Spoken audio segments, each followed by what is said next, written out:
broadcast network, AFTERBUZZ TV. Over 20 million weekly downloads in over 150 countries, and your #1 source for after-show entertainment.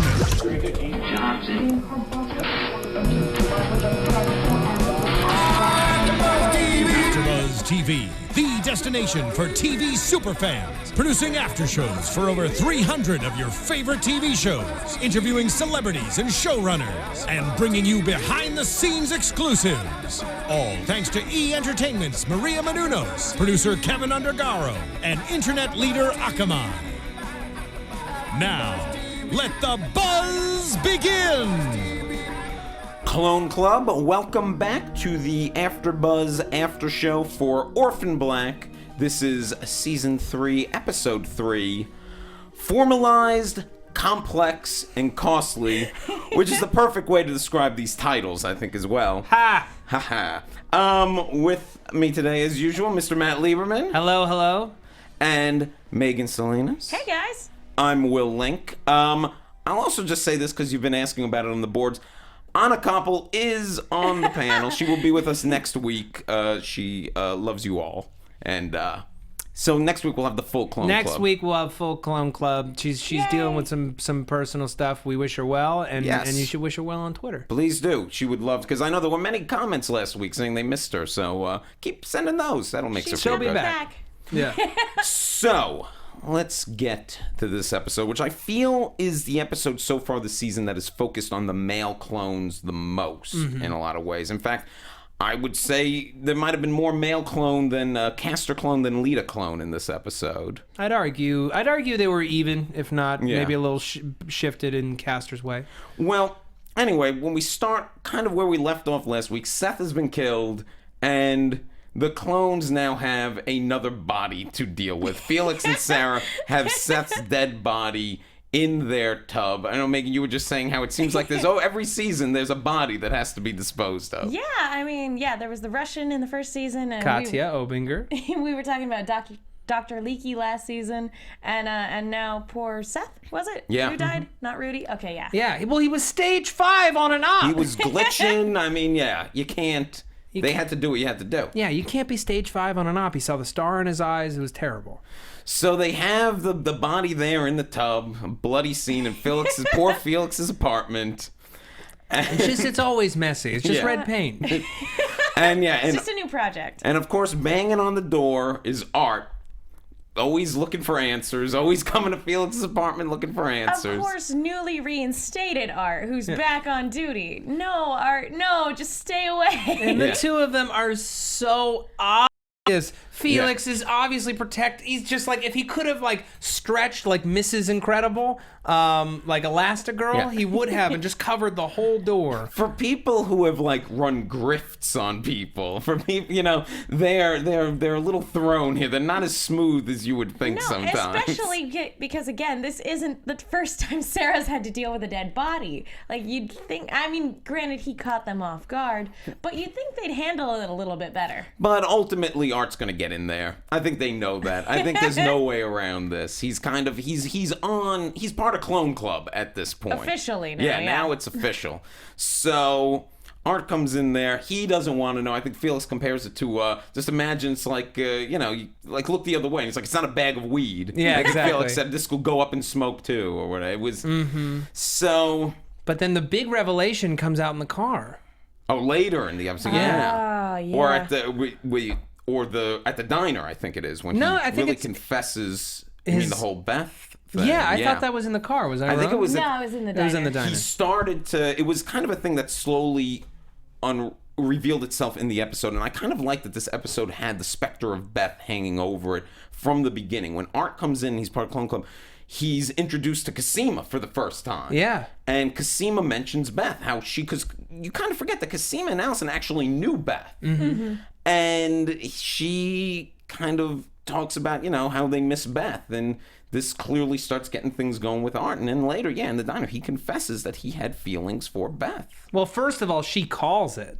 Yeah, that's true. Sarah just calls it. He loved her. She's just like, his face says everything. Poor Art. Yeah. He lost his partner and his partner all in one day. It was... He didn't listen. I was a little surprised they went that way, though, that Art had, it wasn't just a partnership, that there was a... Well, I mean, on the one hand, I didn't see it coming. I never thought that was the direction that they were going to go. But at the same time, it's like, oh, that may be why he was willing to help her cover up a murder. You know, back in the first season, that's why he was involved and entangled with all that. That's true. So, but it is interesting that they went about it, and it'll be interesting to see where they go from there, because now he's surrounded with people who look like his former partner, and this is something that Clone Club has brought up before, that, you know, you look a lot like the person that I love, and people react to that differently. So it'll be interesting to see how, moving forward, now that we know that, how that affects the way he reacts with the rest of the Clone Club. Also, I mean, he mentioned multiple times in the episode how much Sarah reminds him of Beth, and the way she's dealing with all this, and just her attitude. I don't think they're gonna try to do an Art start pining for Sarah. Oh, thing. come on! Are they? Season 5, Art and Sarah. When he has to fight, Paul for the... Okay, let me just say, once it comes out that Cal is a war profiteer, Sarah's not going to like it too much. She's going to take her daughter back, who is the most stable, honest, steady, forthright, Supportive guy in the world. The guy who's in love with her clone and will take her instead. You know what? You could do a lot worse. Look, ladies, you could do a lot worse than Art. I will say, though, I would totally watch a show where they continued to be buddy cops. Where, part of my favorite part of the series was when they would go out being cops together, and Sarah just had absolutely no clue, but was still in character as Beth. I would watch an entire sitcom about those two cops. That'd be great. Or you're saying an entire sitcom about Sarah as pretending to be Beth? Sarah pretending to be Beth, partnering with Art. Or a buddy cop movie. I would watch that. I'd watch the movie. I'd watch almost... I mean, I think we've established on this show that we will watch almost any standalone show version of this show. Of just any of the clones hanging out. In many ways, this show is kind of like Rocky Road. It's packed with stuff. Yeah. The ice cream. It's packed with a lot of good stuff. I like all those different things on their own, and I would be happy to eat any of those different things on their own, especially the chocolate-covered almonds, but still. We actually have a comment on Twitter from Alicia Perez. And yeah, if you guys want to join in on the conversation, be sure to use the hashtag ABTV Orphan Black. Were you guys happy to learn a few things about Beth?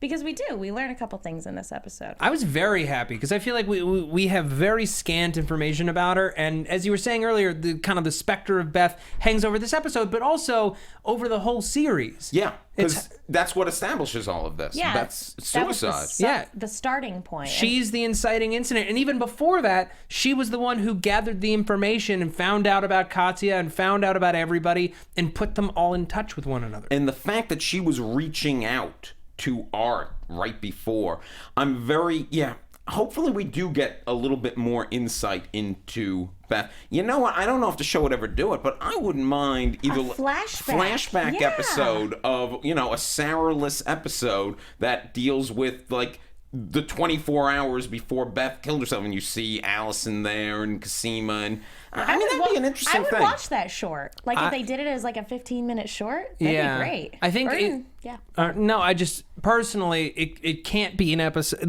this show is so hyper serialized unless it serves to offer new information that is crucial in the present. There's no reason it's not motivated. You know what? That's true. That all depends on what Beth discovered. Maybe she found out something about Castor. As long as if it's something with that, then you're right. If not, then it's only character stuff that we could always glean some other way. Yeah, because that's an interesting thing. Because even though, granted, we have a lot of reasons on the table for her to want to commit suicide, we don't know what actually pushed her over the edge. Yeah. Because she was struggling, but she was dealing with it. The shooting, being a clone, trying to track all this stuff down, Helena, all this stuff. Yeah. But what actually pushed her to do it? Yeah, it seems like, I don't know. Yeah, it still seems a little weird what made her dive in front of that train, and maybe we'll get an answer. And there were prescriptions involved, I want to say as well. But we don't know what was the straw that broke the camel's back, and if it was some terrifying revelation about, say, Castor, then I would like to know. Okay, maybe Tell me, show. Maybe we'll get some information about that down the line. So I also though love the partnership of Sarah and Art out there kind of as comps, and Art's got some leads on the Proletheans, who going into the season I wasn't sure how big a role they would play, and obviously they're playing a bigger role than I thought they were going to. Yeah, no, I thought that place was left in ashes. Yeah, but some people made it out, including the midwife, played by Catherine Alexandra, who was a guest on the show last year. Yes. Tatiana's double on the series, who does great work. And it was good to see her again, because she had kind of a small part last year, so I was glad they brought her back. And basically, all this stuff is leading them to hunt down Mark and Gracie, who have been on the run since the end of last season.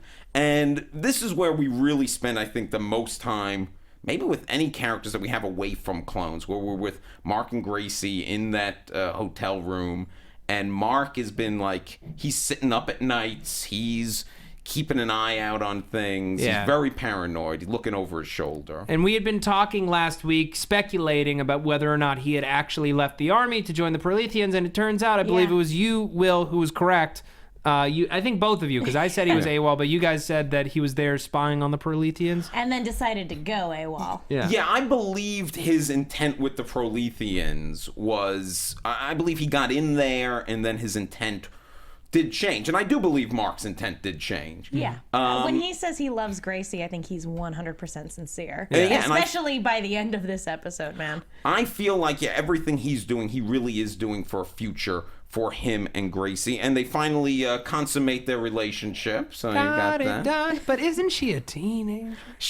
I guess so. They're married, and maybe she's above the age of consent, but still little creeps. I feel like she weird. is. There does seem to be an age difference, but I hate her mom too. So she creepy. Makes All me of them. furious. Yeah. Your stupidity. she was so just vile. Yeah. Because it's the only way to get Gracie back under her thumb was to be cruel to her. Well, it just demean her until she agrees. This was the same set of people that sewed her lips shut. Mm-hmm. Well, it's clearly just a history of, and later when they go to see Walter Finch, or when she goes to see Walter Finch, who, by the way, when I was writing my notes, I kept writing Wilson Fisk. But when she went to see Walter Finch, he even made a comment about, your father used to bring you around more until he kind of started to keep you kind of locked away and stuff. He was kind of giving her the weird up and down. That was gross also. You really blossom. Stop talking. Always a creep like that out in the middle of nowhere. Yes. But, props to her, because she actually handled that situation really well and was able to walk away with what she was after. And, Zoe de Grand Maison, or if I'm saying, hopefully I'm not butchering it, but I thought this was the best work. She was great in the series last year, but this was the best work I think she's gotten it done, because she really started to turn Gracie into her own more complex person in this episode. Yeah. Well, she has these feelings for Mark. She's also confused about being betrayed. She comes from this crazy upbringing. She doesn't know where she's going. She's just trying to build a future that makes sense, finding out that she's married to, that she just slept with, an abomination. Yeah. Terrifying. Well, that's the thing that was so great about those scenes. Like, he was being more open with her, but there's still this thing he was holding when they're lying in bed, and when he has to go to Walter Finch, there's still something that he's holding back, and it's the whole clone thing. And he sends her to, basically Gracie figures the best way to get the material that her father had kept with Finch was, I'll go there, I can get it out of him. And she does, maybe. She gets some stuff out of him. Well, what's kind of funny is how quickly Mark dismissed all of it, because he's specifically looking for genetic material. And he didn't want to let her know exactly what they needed. But he dismissed all of it. It's like, dude, guy was a geneticist and a crazy mad scientist, there might be some valuable information in there. Yeah. And also, Gracie, your wife just pulled a power play, never having pulled a grift in her life. Yeah. Give her some damn credit. No, he was immediately like, oh no, this isn't it. You failed. I have to go do it myself. Look, Mark is a bad husband. Mark's learning how to be a husband. He's learning how to be, it's tough the early days. He's never been in a relationship before. He doesn't know how to give of himself to another person. He didn't want to, Mark's a very, he didn't want to engage in the weird sex things that the other clones did. That's what he was. Is that exactly what he said? Well, no, it wasn't weird sex. Just the sex things. The sex things. I guess I imagine them. Well, I mean, look at his brothers and the weird sex things. Running weird clone trains on women. Yeah, not setting the best example. Mark was actually the best of them. Yes. So in his quiet way. But yeah, Gracie pulls a major power move. This is a guy, Finch, who's a militia guy, and she basically comes right at him, threatening him, basically saying, you don't want to make enemies of the Proletheans. Yeah, after the guy goes, where's my money, basically, too. Pretty badass, and then he gives her, like you said, the notes. Mark was expecting something more solid, some genetic material, maybe. And, Mark's going to have to go back and do it himself. So, meanwhile, like you said, Sarah's out there with Art. They're at the diner. And, their story was really, other than getting them to a place close to Mark and Gracie, it really was mostly about the character building, the Beth stuff like that. But then Art leaves.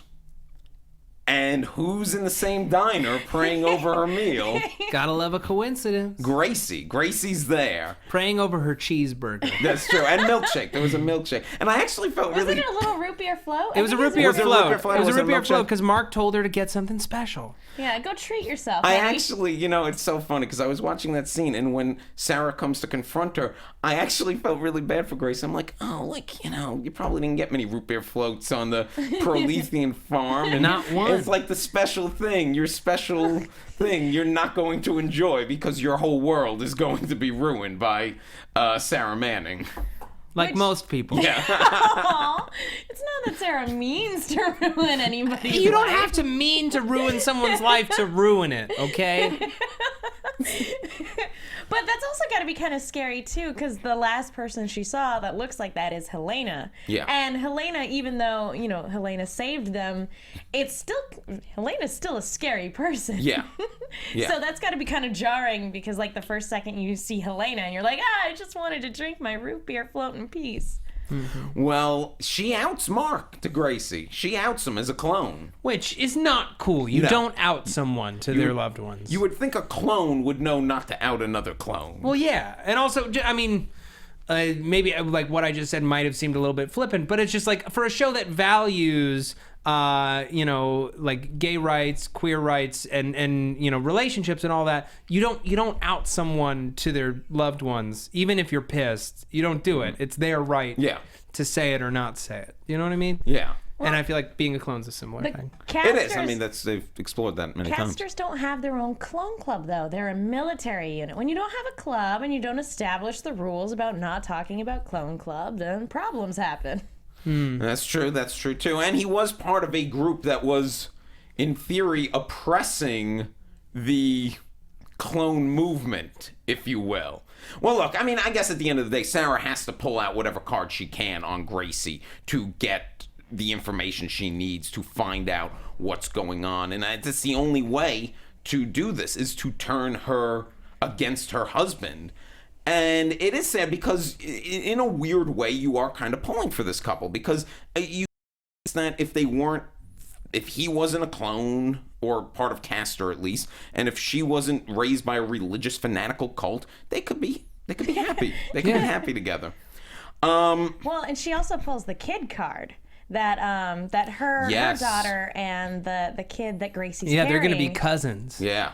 So that's another interesting wrinkle into how Gracie really does fit into the whole rest of Clone Club. Mm-hmm. And meanwhile, also, the midwife has, like you said, found Gracie's mother. I believe her name's Bonnie. Am I wrong in that? Yes. And she has found her, and she's kind of let Bonnie know, hey, this is where Gracie's at. So then the mother comes, like you said, there's that scene where she, after Gracie, we've seen Gracie so strong, she just breaks her down and makes her feel terrible. Worthless. And you get the sense that, yeah, Gracie's totally now, she feels everything she's done now is a mistake. And her feelings towards Mark, because he is this abomination. And then Sarah heads to Finch's farm, where she finds Mark, who has been torturing Finch to the point where he had a heart attack. Well, I feel like he only tortured Finch for like a minute. Yeah. He only just got started torturing him. Well, Finch was not in the best of shape. No. You know? He was a hefty brother. I feel like, the clones that hung around more with the rest of Castor for this time would have known how to handle this a little bit more. Finesse the torture. Now, how long, getting back to that, how long do you think Mark has been under with the Proletheans? Because it has to be quite some time. They said years. Yeah. When he reveals himself to Gracie, she said all those years we looked after you. So it's been some time. So because there was a scene in season 2, which was a great scene between Mark and Paul. Now, obviously, Paul knows Mark is a clone. I guess we can buy that Paul was not involved in Castor, or he was under deep cover in that same period of time, that this isn't an issue. Because I've seen people bring it up online, but I think I could buy that both these guys have been undercover for so long that they in particular haven't crossed paths. Yeah, but he's highly, acutely aware that Mark is a clone. Yeah, no, I'm saying the other way, that Mark, knowing Paul, is involved with Castor. I don't know. That actually, this is the first time that I've thought about that scene since last season's finale, and that definitely casts it in a different light. Yeah, I'm gonna have to watch it again. I'd be curious to see if there are more hints into the way that they talked. I know they both talked to each other about being military men, but anyway, so Mark, he's there at Finch's farm. Sarah comes in. But before this, we've gotten a little bit of more information. Cosima has been running some tests on the brain. And there's a great moment where she removes the brain that I could tell you seem to have been a big fan of. Well, it reminded me actually of when I was a freshman in college. I took a psychology class where, sure enough, the professor pulled out a human brain and was inviting people to come up and touch it, and I declined that opportunity. But it made me crack up. I would also not touch the human brain. Oh, come on! You get one chance to touch a human brain and you don't take it? I'm sorry. I know that it's gross, but at least give yourself the willies. It's a once-in-a-lifetime opportunity. Well, theoretically, it's a once-in-a-lifetime opportunity. Let's consider maybe in a scenario in which I have the opportunity to touch a human brain, that I think will also come into play. Whose brain do I have the opportunity to touch? What context am I touching this brain? And that was another great, fun scene where Felix... again in Felix's apartment, because that's where you remove brains, I guess, too. Yes. Where they were basically disassembling Seth, cutting open his skull, taking out the brain. And then also in that scene, there was kind of this real existential moment Cosima had, which she seems to be thinking a lot more about souls and things like that. And again, I got to imagine it's because of the religious moment, the magic touch of Kira. Well, she had a religious experience. She saw Delphine healing her as she got healed by clone child powers. And an experience like that can change even the most scientific of minds and give them a broader scope in which to think. Yeah.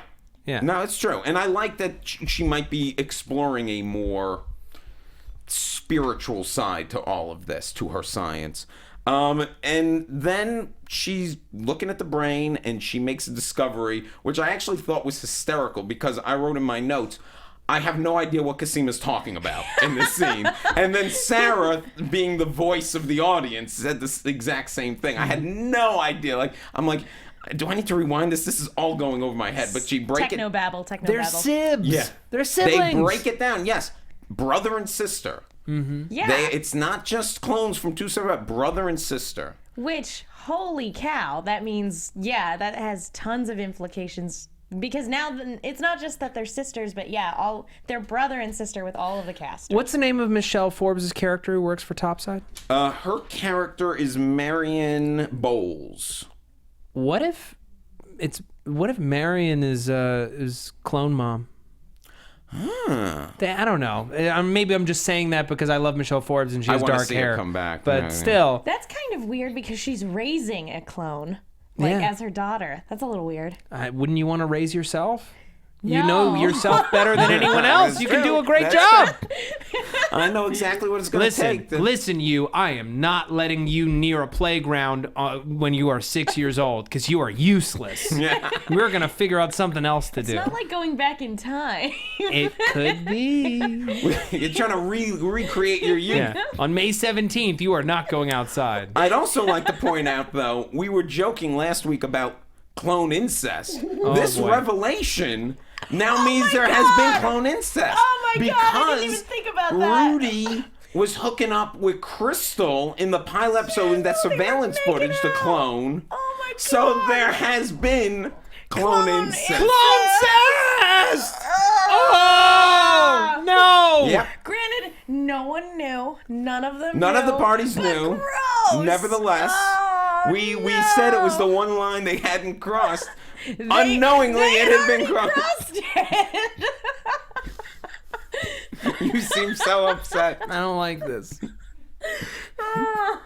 If you saw my face right now, you'd understand how I feel. And freaking, I mean, I don't want to jump to it, but that's so gross because of the way Rudy was looking at Helena later. We'll get to that in a few that's minutes so there. Yeah. gross.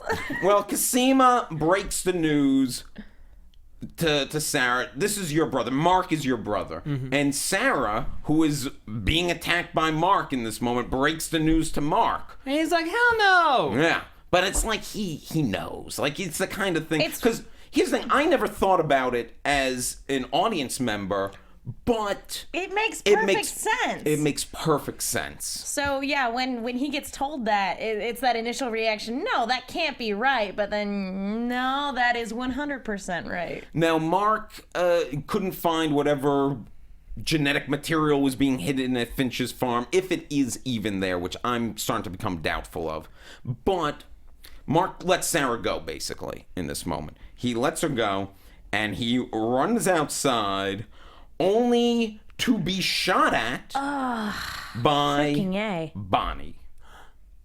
Yeah. Yes. It was a big shock. It was a big shock. Well, when all of a sudden he got shot, I'm like, who is shooting him? Like, where is this coming from? And then to see it's her. He put his clone penis in her daughter. Yeah. She's not happy about that. She's not going to let that stand. And he crawls off, and Sarah kind of just watches the whole thing go down helplessly from inside the barn. And so well shot, the sequence. Yeah. And he crawls into the cornfield, and Bonnie lowers the gun at him, and bang. So I was shocked. I could not believe they were killing off such a rich character already. So soon after they've already killed another caster. Yeah, these casters are dropping like mayflies. Yeah. It's so weird. Or really any fly. Yeah. Fruit flies? Mayflies. So Gadflies? That's just the person who's a gad about town. So where we end up in the episode is Sarah's in this barn, Bonnie's out there, Mark's dead. A bunch of craziness. Just like any episode of Orphan Black. But other things were also going on, and you mentioned Rudy and Helena. We cut back to somewhere in the desert, somewhere in the Middle East, perhaps. Yeah, Mom's not happy. Yeah. Mom is pissed, but good thing she has her cigarettes. Rudy, the only thing that could calm her down.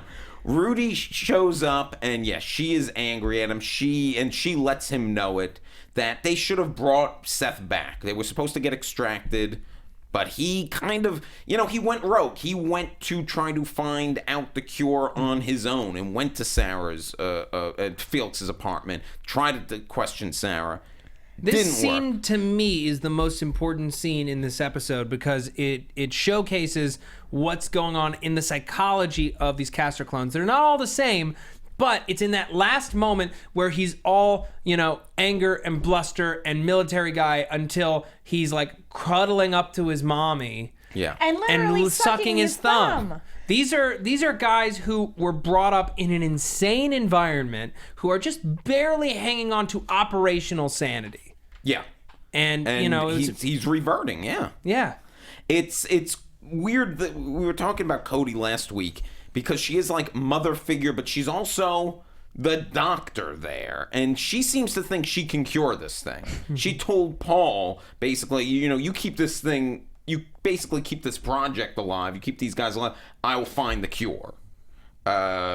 Which I took as that, it seems like with the issues they've been having with Castor, there are funding issues. People are questioning things, as you would with the secret clone army program. If your clones are glitching, I could see where people are. But it also made me wonder how high up the food chain the knowledge of this program goes. Yeah. Yeah, that's true. It's like at what point?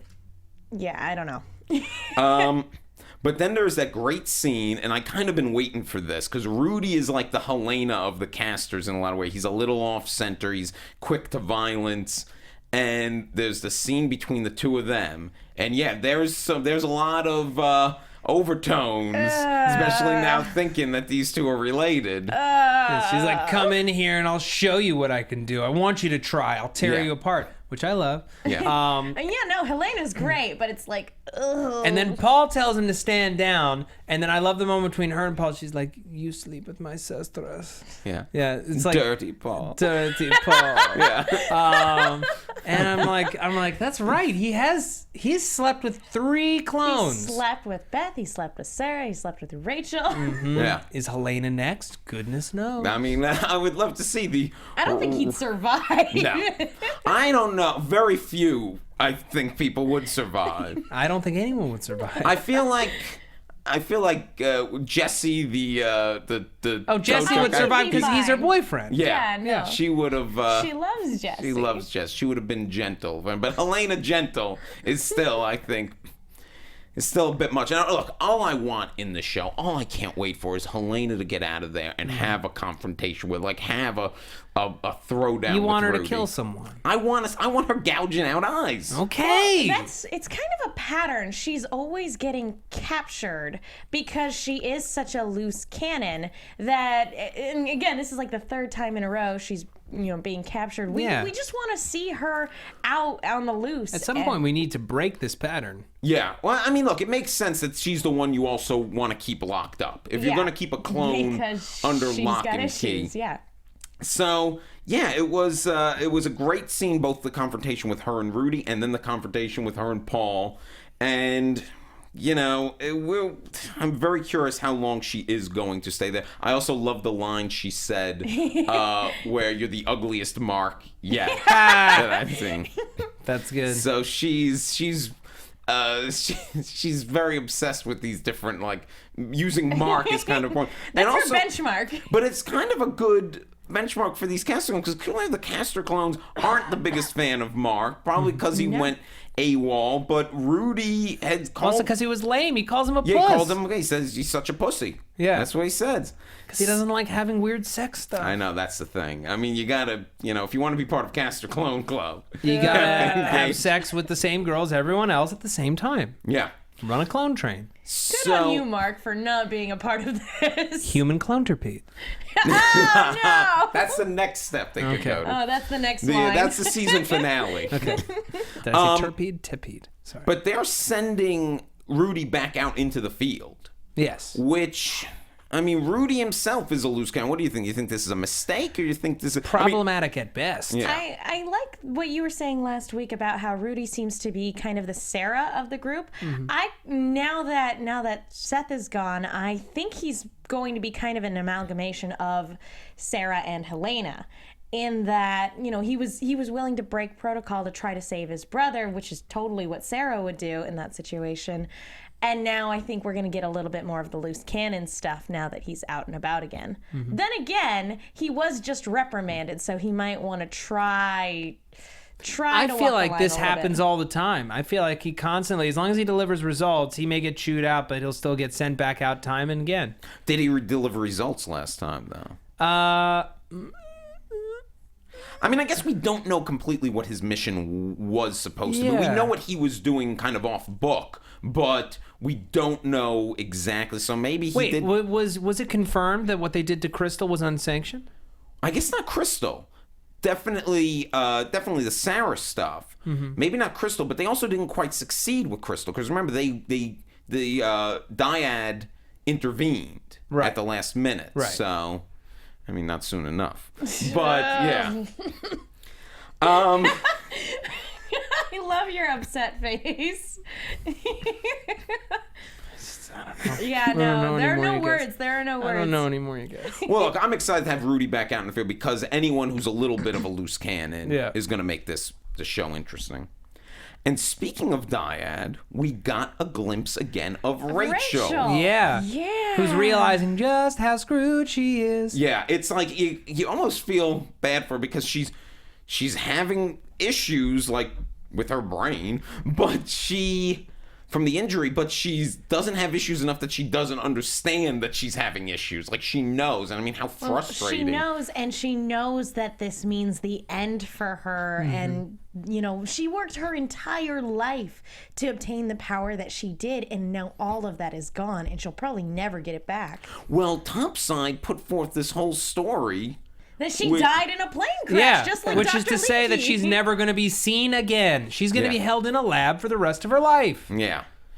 I mean, because there's no way you could ever let her go. You're right. Because Rachel's not the kind of person that you would think like, oh, we'll give her some other Rachel identity somewhere out there. No, she'll never, you get the impression Rachel will fight till the end. Now, there's an interesting moment in the sequence. As Dr. Nealon is testing her on, like, what is this? It's a key, you know, things like that. And then one of the cards he holds up is the two horses. The caster symbol. The caster symbol. Now, clearly, because of him holding that up, because of the music cue, there's something nefarious going on here. Now, does Rachel realize... Because Rachel doesn't know about caster. No, she just said horses. She didn't say caster. But even beyond that, she doesn't know that caster exists. That was a thing that Marion kept secret. So, but Nealon does. So what do we think this is trying to... I mean, is it just creepy for the sake of creepy? It can't be. My thought is she gets shipped off to caster for some reason as yet unknown. I don't know, man. I don't know. You think they're going to use her for some scientific... Well, for scientific, maybe. For science, maybe. She's barren, so it's not like they're trying to breed clones. That's not happening. But, you know, as somebody who can't be trusted and is now officially confirmed dead in the world and is disfigured... It seems like to them, the best use of her is for her genetics and what it may mean for saving the casters. Then why bother helping her recover, though? Because she's worth more alive than dead. She still is their property. Maybe it is a cognitive thing, because that's the thing with the casters, why they keep glitching out. That's the problem in their genetic code, is that something is happening. Yeah. It's possibly psychological. It's possibly a problem with the brain. Maybe in helping her make her recovery, they can find a way to get around this caster, issue. Caster just needs a clone. Like, they don't specifically need Helena. They just need a clone. And I think you're right. It's mostly to do research to find a cure. They've never explicitly said why they needed Helena, but that's what makes the most sense.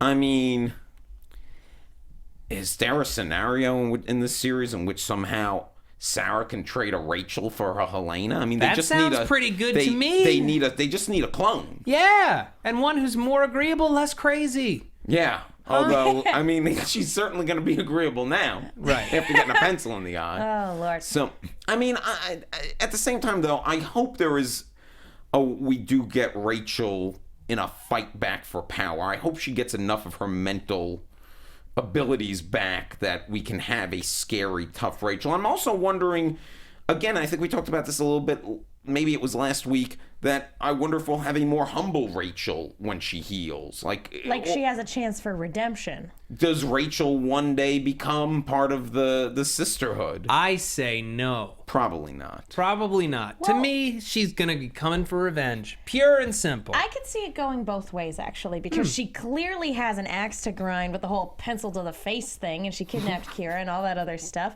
But, I mean, Helena murdered other clones, and they were still, it took time, but they were still able to accept her into the clone club. Yeah, because she was nice to Kira. Yeah. Nice to Kira, nice to Sarah. But like I said, she murdered other members of the clone club. That's true. And they still let her in. It took time, and it took a lot of character development, but eventually it happened. You know what also the difference is? Helena was a poor girl who was abused and used, where Rachel has known exactly what she's doing from the beginning. That's also very, very true. And you're probably right. She takes insults like this very And guys, personally. she slept with Paul, okay? That is Sarah's ex-man. That is Beth's ex-man. You don't do that to your sisters.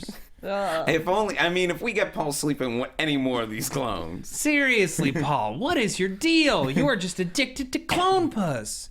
So, as we have to in this rundown end with our favorite sitcom, The Hendrixes. Yay! Alison and Donnie, they are on the campaign trail for school trustee.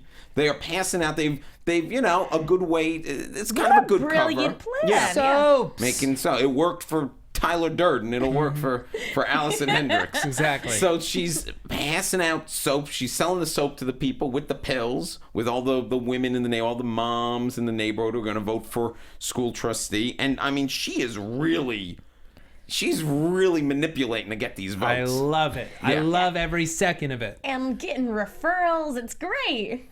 Yeah, They're everybody's doing good business. Yeah, they're getting lots of voters. They're going to break even soon. Yeah. It's gonna be good. They should have been selling drugs Years ago. Yeah. Oh, Donnie. So, but Marcy, she sees what's going on, and I guess she already can tell the tide might be turning, and she shows up. It's gonna confront them in their little soap garage factory, and she basically tells them, "You can't win. Like, I'm the incumbent. You can't win," which obviously she doesn't know they're pushing pills. So, well, she also makes a jab for her having gone to rehab. Yes. She makes a jab like that, and like, do you really think that people are going to trust you with their children? You can't even take care of your own life. that's why the only way she could do it is blackmail. She's got the client list here. Circle. Yeah. So eventually, so what happens first? The election or Marcy finds the drug? I mean, eventually, you don't create the drug dealing character unless she's going to get outed at some point. Right. Oh, no. She's going to find out about the drugs, and Alison is going to kill her. And it's just like, at some point, Donnie has to be like, "Alison, is this who we are? Are we murderers?" And she's like, "Yes, Donnie. Now bury the body." I mean, maybe we will. Maybe we'll have yet another body to cover up. Yet another body. At any point, again, I still wonder when they're going to get a little more, when some of the other clones might come into Alison's world a little bit more. And I do hope it happens soon. I do hope there's some involvement with Dyad or something again, because as much as I love the sitcom The Hendrixes, as you know, I want them a little more integrated. What I would love, just because this show loves a good coincidence, a clone should just move into her town. Oh. Maybe, or if she loses the election, the rezoning of the districts causes her kids to come into contact with kids whose mom is also a clone, living a town over, and she had no idea. That would be crazy. Like they're both at like a soccer match. Yes. Or something like that, and they just see each other across the field. Another missed opportunity with the Hendrixes, I feel, is that Felix hasn't gotten involved. It's a drug dealing business. Maybe that's it. Maybe they're gonna make some missteps moving forward, and they're gonna need a little help from Vic and Felix. I wonder if Vic shows up again at some point. I actually have been wondering in the Alison Hendrix storyline if DeAngelis ever shows up again. I mean, I feel like she's not the kind of person who would drop that, but at the same time, I could also buy that the show moves away from that. Yeah, the show moves on. We have a tweet here from Robin B12 Yeah. at Robin B12 on Twitter. Hashtag ABTV Orphan Black. The genetic material is in the silver-cooled canister Helena took from the farm. She took it from Henry. So is that the... But does she still have it, or did they take it off of her? They must not know what it is if that's the case. Mm-hmm. I thought that was something separate. I thought that was more embryos. Yeah, that's what I thought too. Yeah. Because otherwise I think Mark would have known to take it from there. Well, that was before we knew that there was a whole set of male clones. I don't know. It's hard to say. I mean, look, it's very possible. Yeah. It's more than possible, because it does make sense from what Mark was describing what they should look for. But I think that's embryos, and I keep waiting for that to come into play in the Kira. The Cosima storyline, which has no one not noticed that giant canister in Felix's apartment yet? What, you mean the cool piece of new furniture? No, that's it. It's the the retro-futuristic coffee table? Yeah, you drape that thing he's just kind of standing over, like, no, don't pay any attention to this doodad. That's gonna come into play soon. Wait a second. If that's just in Felix's apartment, how did Rudy not notice it? He was a little busy holding someone hostage. Before he did that. To be fair, he had to take the time to paint the X's over his eyes. He had hours. There is a giant canister full of genetic material, embryo, something, and you're right, nobody is noticing it, right? And it's big. It's the size of Kira. Although, did Kira kind of cover it up? But cheat over it, shouldn't. Everything in Felix's apartment looks like it's, meant for like some kind of project. Like it belongs. Yeah. Yeah. I hope we do get Felix alone. Felix has been a little backseat in these first 3 episodes. And like I said, I'd love to see him integrating the Alison storyline. It looks like from the coming attraction, it looks like he might get a little more integrated into Cosima's storyline. I guess they've been gearing it towards that because he's been talking to Scott a lot and stuff like that. So, but, a big thing would be is if he notices canister. What is this? Or if he decided to start reading The Island of Dr. Moreau one day. Like, I didn't buy this book. What is this? What is this? Yeah. Yeah. So, that's some of my hopes. Are there anything else from the people? Not that I have. Do you have any more? We've got a couple. Kind of going back a little bit. Is Rachel as hurt from Begley on Twitter? Is Rachel as hurt as she's acting? So that's one good question. I have a tweet from Os at Os ESC. Paul's addicted to clone puss. See, look, you've started started a movement. Hashtag clone puss. If he sleeps with any more of them, somebody's going to have an intervention. If he goes back to find Crystal because they didn't finish the job they had to finish. Oh. Let's not. And I think Rachel is genuine. I think she's genuinely in pain. I don't think that's an act. Oh, I think she's genuinely in pain, but that doesn't mean she's a good person. When do you think we're going to see Delphine again? That is a good question. Week after next. Okay. Yeah. Okay. Yeah, give it a little past the halfway point. Well, since I'm asking a lot of questions, maybe it's time to just go to some predictions. And now, your AFTERBUZZ TV predictions. Yay. Would you like to start, Matt? Oh, me start? Okay. Yeah, Megan started last time. I figured throw it your way. All right. I mean, I feel like I've given out a bunch on the show so far, but we're definitely building toward... Things are coming to a head with this election, and I hope it's not going to take all season on the Hendrix side. And I'm very, very curious how Graeme Manson and John Fawcett feel about some of the repeated rhythms of their series. In order to avoid fatigue, you don't want to do the same thing too many times, but I feel like they take relish from the annual Sarah impersonates Alison episode. Yeah. So I would love to have it be that debate. I don't think Vic's coming back. I think Vic's done. I think you're right on that. He might come back late in the series in some kind of odd twist, but Michael Mando is firmly set on Better Call Saul. He's in the world of Better Call Saul now. Yeah, he's great on that. He's busy. He's fantastic. It's a completely different character. Yeah. Other than that, I mean, I try not to predict with this show because the way that it's written, or at least the first 2 seasons were written, they would write each episode without planning. And then after an episode was concluded, they'd be like, okay, so what do we do next? So there's no real way to plan. That's true. Yeah. That's true. And I think you're right. I think this school trustee thing could even get wrapped up in the next 2. I remember the play took about like 4 or 5 episodes last season. I feel like this would probably make the same amount of sense for the school trustee thing. Megan, any thoughts? Oh gosh, you're right. It's really hard to predict for this show because like I didn't see the brother and sister thing coming. And this show. Every time I think I have this show figured out, it throws a curveball at me. But yeah, I definitely think Delphine's going to come back.